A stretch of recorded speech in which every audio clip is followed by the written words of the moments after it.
You've probably seen videos like this if you've been on this corner of the internet for a while.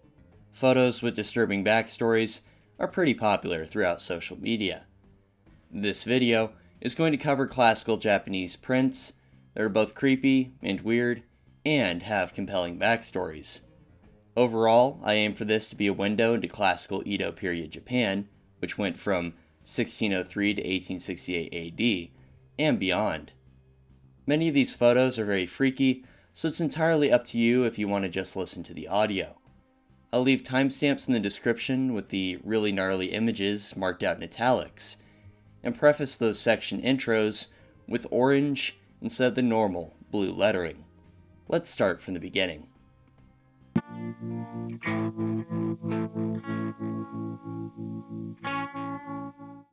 The title of the image, Demon Disguised as an Old Woman Retrieving Her Severed Arm, left me with more questions than answers. The image is cool, but the title was very interesting, and depicts a scene in which a hero was tricked by a shadowy demon. It was around 970 AD, and during this time the Japanese seat of power was in present-day Kyoto instead of Tokyo. Yorimitsu Minamoto, a legendary warrior who dedicated his life to protecting the emperor, was in charge of the palace guards. The capital was in bad shape during this time period, and murderers, thieves, and demons made their way throughout the city streets at night. There was a push to reform the capital and increase the security at the city entrances, and a guard was needed at the most dangerous gate of the city, Rajo Mon. This gate was at the southwest of the city, and was closest to the hills where the demons lived. Minamoto sent Suna, the most courageous of all his men. Suna suited up in his armor, grounded his sword until its edge was razor sharp, and fastened his helmet and sandals. He arrived at the pillars of the gate, and began to pace up and down the passage into the city, taking note of every part of the area he could see in the deepening gloom. A storm arrived, and the wind howled, and great sheets of rain descended, soaking Suna. The bells on the nearby mountain temples chimed each hour. The storm lulled soon around after 2 a.m. The warrior kept pacing, but the night stilled, and he grew sleepy. He fell into a slumber after the bell marking 3 a.m. rang. Immediately after he fell asleep, something slid down the gate and grabbed Suna by his helmet, dragging him forcefully into the air. Suna snapped awake and grabbed the thing's wrist with his left hand, and drew the sword out of the sheath with his other hand, sending the blade whirling round his head in a quick arc. The demon's arm was sliced off, and the thing retreated up into the clouds before he could get another strike in. Suna waited for the rest of the early morning, with his sword still in hand. Morning dawned, and Suna returned back to the palace with the Oni's arm. Minamoto was impressed, and loudly praised him for his bravery, and gave a silken sash to Suna as a sign of respect. Japanese myth says that an Oni will be unable to connect severed limbs back to its form if it and the limb are kept separate for longer than a week. Suna brought a strong lockbox from a local market, put the arm in it, and kept the lockbox in his bedroom. 6 days passed, and Suna soon grew excited as he was very close to permanently injuring an evil spirit. He took off his armor and put on his court robes. A gentle knock sounded on his door in the evening. The samurai called out, "Who's there?" The voice of his aunt responded, "Me. I want to see my nephew, to praise him for his bravery in cutting the Oni's arm off." Suna let her in and locked the door. She took a seat on a mat near the box. She praised her nephew's deeds, and Suna grew increasingly proud of himself. She asked to see the limb, and after continued urging, Suna gave in and slid back the stone lid slightly. The old woman transformed into an Oni and reached into the box to drag the arm out, disappearing through a ventilation panel in the roof. Zuna armed his bow and went outside. All he saw was the visage of the demon, smiling at him, in one of the far-off cloud banks. The thing's face faded. He noted that the creature had fled to the northwest and talked to Minamoto. They soon arranged a band of warriors and went to go follow the spirit. The story says that they soon destroyed a group of demons in the nearby province of Tango.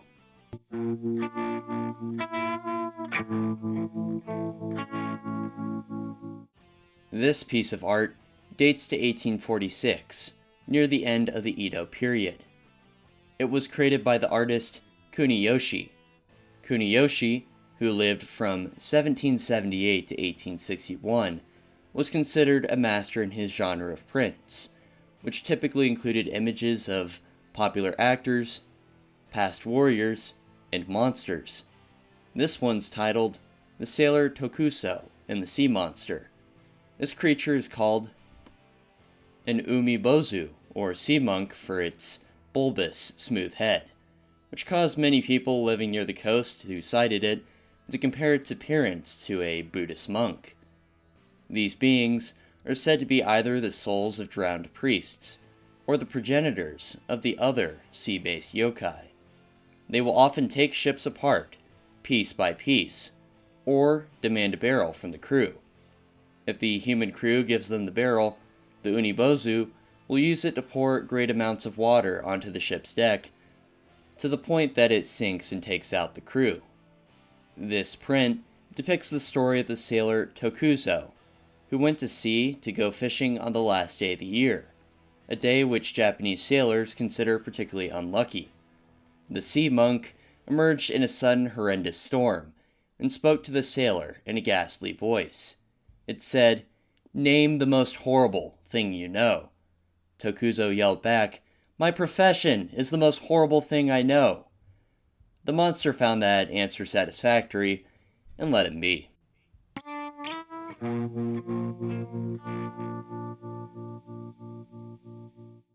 This piece of ukiyo-e art was created by the artist Utagawa Kuniyoshi in 1847.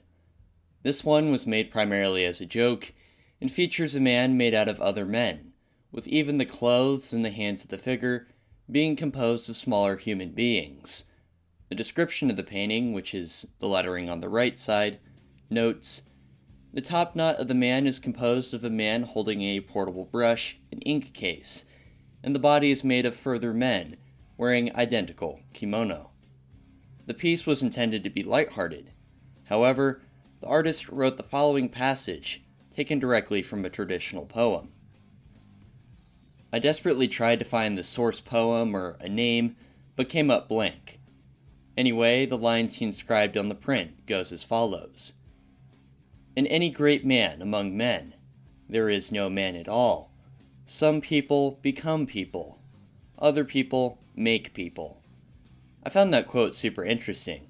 If you think about all the horrible dictators that have existed in the past, they needed people to follow and support them, to get them to where they could do horrible things. Those who got them into power and allowed them to stay there really allowed for those horrible events and policies to take place.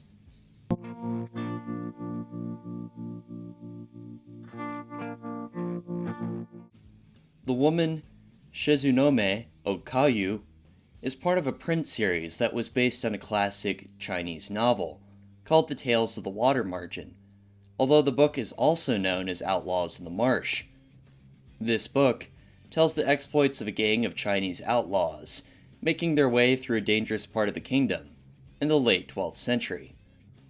This image depicts Ohyaku, the villainess of the story, in the process of releasing some spirits to bedevil the protagonists of the series.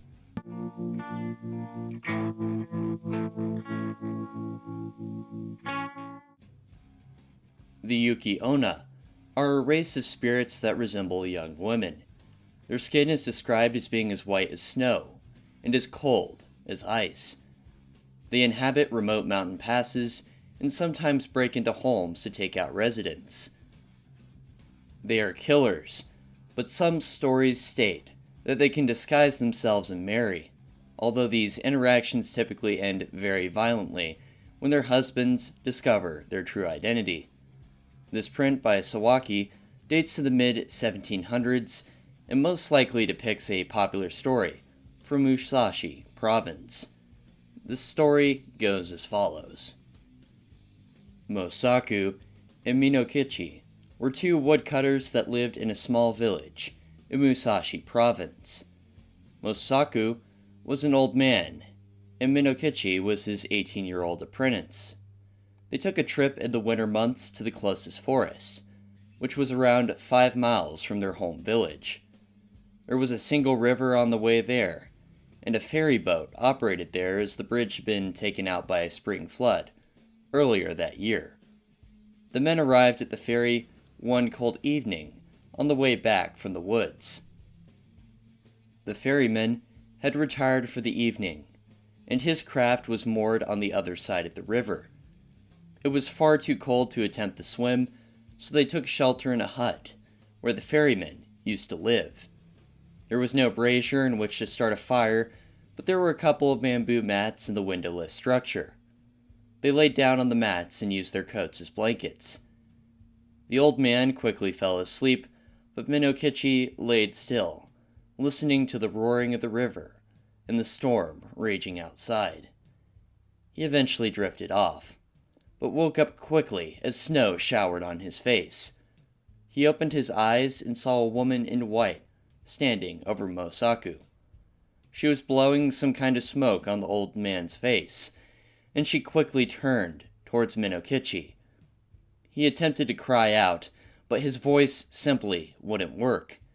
She moved her face closer to his and stared. She was beautiful, but something about her eyes deeply unsettled Minokichi. They were solid black.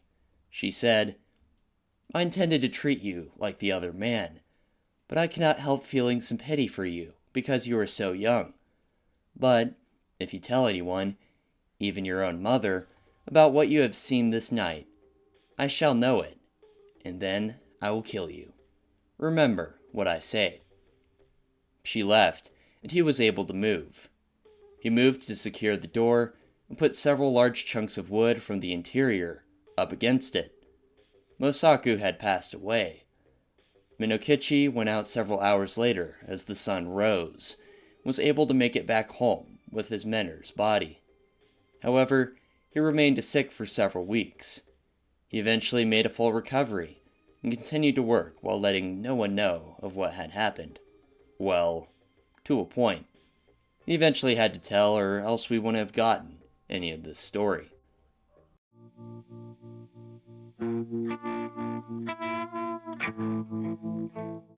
This one is brutal, and comes from Ohyaku Monogatari, a massive collection of prints that depicted classic ghost tales. It was released in 1832 by the artist Katsushika Hosukai. It depicts the demon-turned-goddess Kishimojin holding the head of an infant. She was a Buddhist deity associated with the bearing and raising of children and the cultivation of a happy family. She was also known as Hariti, a cannibalistic creature that had hundreds of offspring that she fed with the abducted children of mortal families.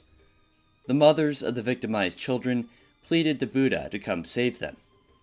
Buddha infiltrated the demon's lair and stole the youngest of her sons and hid him underneath a rice bowl. Kishimojin searched throughout the universe for her missing son. She asked for Buddha's help after constant, fruitless searching. He said, "You're suffering from the loss of one of hundreds of your children. Could you imagine what it would be like if your only child was devoured?" She responded, after a pause, "Their suffering must be many times greater than mine." Buddha returned the child, and Kishimojin assumed her role as a protector of families and children from that day forward.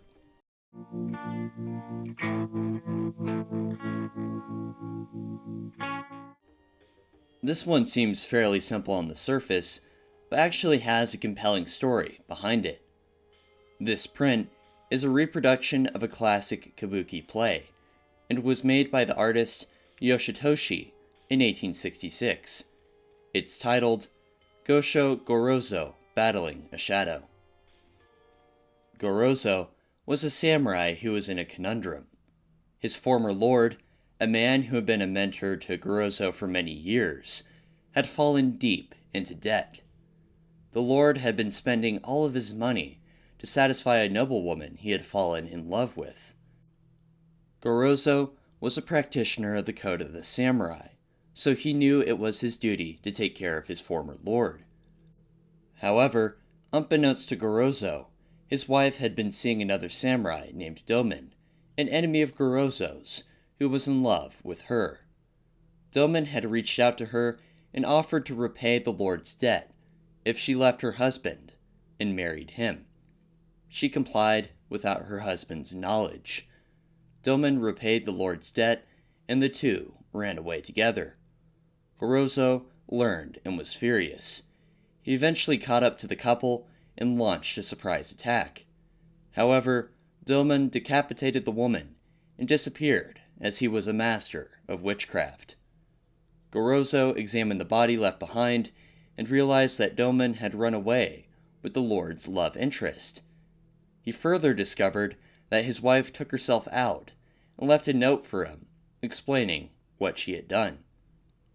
This print depicts the battle between Gorozo and Domen, with Domen depicted as the dark figure as he turns into shadow.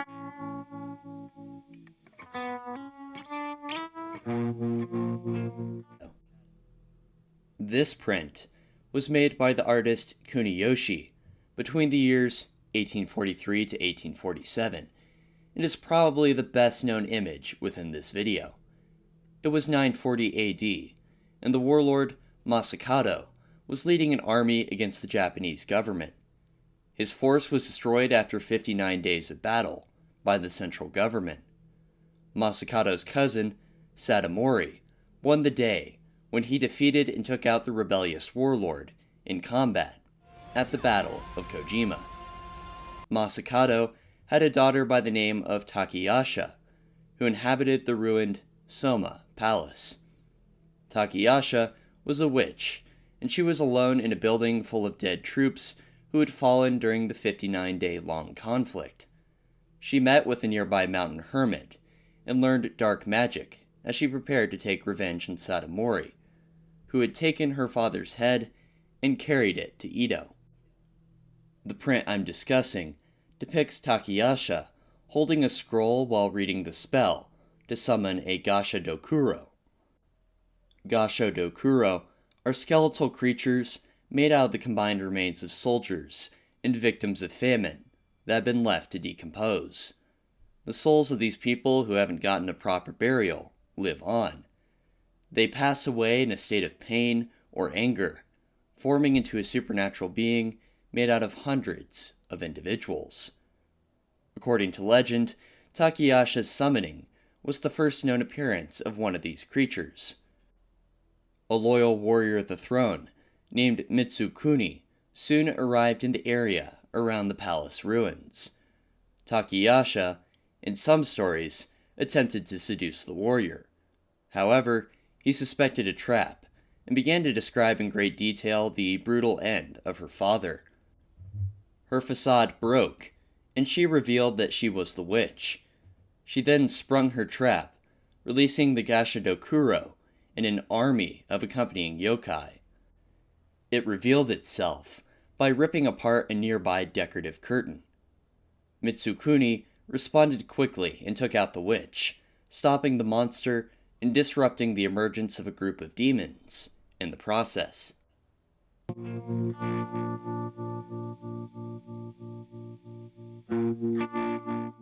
This print is also from the series Hyaku Monogatari and was made by the artist Hokusai in 1833, around a year after he made the Laughing Demon print.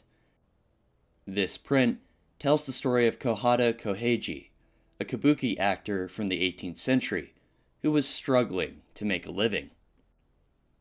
Kohada had no natural talent or experience, and his agent knew it. No one would give him a role. Kohada's drama instructor felt intensely sorry for him and bribed a theater director to cast Kohada in any role. The director looked at Kohada and immediately reached a decision. Kohada was very pale, his eyes were sunken, and his hair was long and ill-kept. He looked just like a kabuki theater depiction of a yurei, which are ghosts left to wander the earth after a person passes away while holding a grudge, or wanting to finish some unfinished business or work. The director thought he could save some money on makeup and just use Kohada. Kohada knew this was his big break. He began to study for the role, going into a nearby morgue to study the faces of the recently deceased. He learned how to slack his face muscles and assumed the posture of a recently passed away man. His work paid off, and he became a popular yurei actor. He couldn't secure any other roles, which led to his fellow actors nicknaming him Yurei Kohada. He married a woman named Otsuka and treated her with respect. However, his wife was unimpressed by Kohada and soon regretted her decision to marry him. Unbeknownst to Kohada, she was conducting an affair with another actor named Adachi Sakuro. Later that year, Kohada and Sakuro were on tour. Sakuro invited Kohada on a fishing trip while they were in the town of Sakura. Kohada accepted the offer, and the two went out in a small boat into Osaka Swamp near the town. Sakuro pushed Kohada off the boat once they lost sight of shore, and held him underwater until Kohada ceased struggling. He then met up with his brother, who was a mercenary. His brother was named Unpei. He had coached Sakuro on the best way to take Kohada out. Sakuro arrived at Unpei's house and told him of what had happened, and explained how he had let the body sink deep into the mire. Unpei took him to another room and pointed. The waterlogged body of Kohada was on the floor. Sakuro decided to loot the body as Kohada had been paid a substantial tip earlier that day for his performance. He took the money. Suddenly, the body rattled and rolled over, face up. It grabbed Sakuro by the wrist. Sakuro yelled and tried to pull away, but fell over. The body's eyelids opened, and the thing stared up at Sakuro. Unpei rushed to help and tried to drag the corpse off, but it would not budge. Unpei drew out his sword and lopped off the head. The headless thing kept on holding on to Sakuro, and Unpei individually took off the fingers to free his brother. Sakuro fled, and didn't let up until he had gotten back to his lover's home in Edo. He called out for Otsuka and explained everything that had happened. Otsuka told him to be quiet and whispered, "What are you talking about? Kohada got home a little while ago and went to bed. Now be quiet and leave. Do you want to wake him?" Sakuro was speechless. He took her by the hand and crept into the bedroom. The room was sparsely ornamented, and a folding screen partitioned half of the room. He saw the outline of a person sleeping through the screen. He reached to pull it open, but a pale hand grabbed the end of the frame and held it fast. Sakuro continued to pull, and the folding screen gave way with a loud popping sound. 5 fingers were on the floor next to a sleeping mat. The smell of decay permeated the room. Nobody, or no body, was present anywhere. Sakuro looked on in disbelief as a tiny orange flame floated out of the window. The story goes on to say that the couple decided to go on and marry. However, the spirit of Kohada continued to plague Sakuro and Otsuka, later driving them both to insanity.